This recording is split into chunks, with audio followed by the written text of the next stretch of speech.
আর একটা দোয়া শেখায় দেই, ইনশাআল্লাহ এই দোয়া করলে রিজিক তো বাড়বেই ইনশাআল্লাহ, আপনার যত ঋণ আছে ইনশাআল্লাহ আল্লাহ পাক শোধ করে দিবেন। বিশ্বাস করলেন না?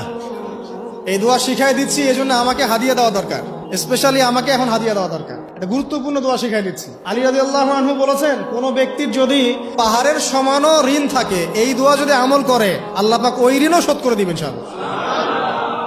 ঋণ কেমন জানেন? ওই যে এখন মানুষ ঋণ নিচ্ছে 1 কোটি টাকা ব্যাংক থেকে, 2 কোটি টাকা ব্যাংক থেকে, হ্যাঁ, কত বছর, 10 বছরের জন্য, 20 বছরের জন্য বাড়ি করছে, তাই না? তার ধারণা এমন যে সে মারা গেলে তার ঋণটা কেউ না কেউ শোধ করে দিবেই দিবে, তাই তো? আর আল্লাহর রসুল কি বলছেন দেখেন, একজন মারা গেছেন, নবী সাল্লাল্লাহু আলাইহি ওয়াসাল্লামের সময় একজন মারা গেছেন, তো নবী করিম সাল্লাল্লাহু আলাইহি ওয়াসাল্লাম বলছেন, এই ব্যক্তির কি কোনো ঋণ আছে? একজন সাহাবী বলেন, হ্যাঁ ইয়া রাসূলুল্লাহ, তো ঋণ আছে। নবীজি বললেন, তোমরা ওর জানাজা পড়ো, আমাকে ডেকো না, তোমরা ওর জানাজা পড়ে নাও, আমি জানাজা পড়তে চাচ্ছি না। আমি এখন কেমন করে আপনাকে বুঝাবো ঋণ কত ভয়ঙ্কর জিনিস?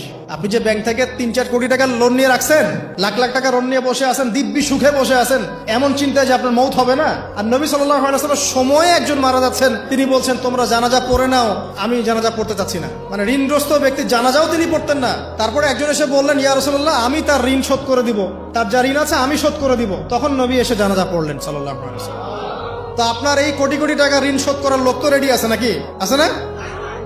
সমস্যা নেই, আপনার জানাজা পড়া হবে, আপনার মিলাদও হবে, আপনার একটা বড়সড় দোয়াও হবে ইনশাআল্লাহ। কিন্তু আল্লাহ পাক বলেছেন যে শহীদ, আল্লাহর পথে যুদ্ধ করে শহীদ হয়েছে, এই ব্যক্তির আত্মাও ঝুলে থাকে যতক্ষণ পর্যন্ত না তার ঋণটা শোধ করা হয়।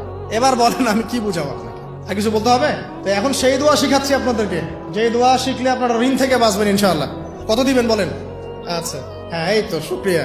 দোয়া করবেন যেন আল্লাহ পাকের দিনটাকে আল্লাহর জমিনে প্রতিষ্ঠা করতে পারি।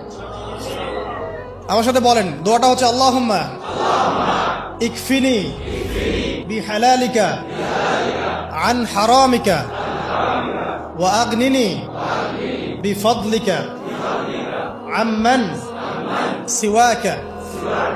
এই দোয়াটা ছোট না, এটা মুখস্থ করবেন, সেজদায় পড়বেন, নামাজের সেজদায় পড়বেন, আত্তাহিয়াতু দরুদ শেষ তারপরে পড়বেন, নামাজ শেষে হাত তুলে করবেন, যখন তখন শেষ রাতটা করবেন, ইনশাআল্লাহ দেখবেন আপনার ঋণ বলতে কিছু থাকবে না ইনশাআল্লাহ। যদি থাকেও, বড় কোনো ঋণ থাকেও, আল্লাহ পাক অন্য কোনো মাধ্যমে এটা শোধ করার ব্যবস্থা করে দিবেন ইনশাআল্লাহ। ইনশাআল্লাহ।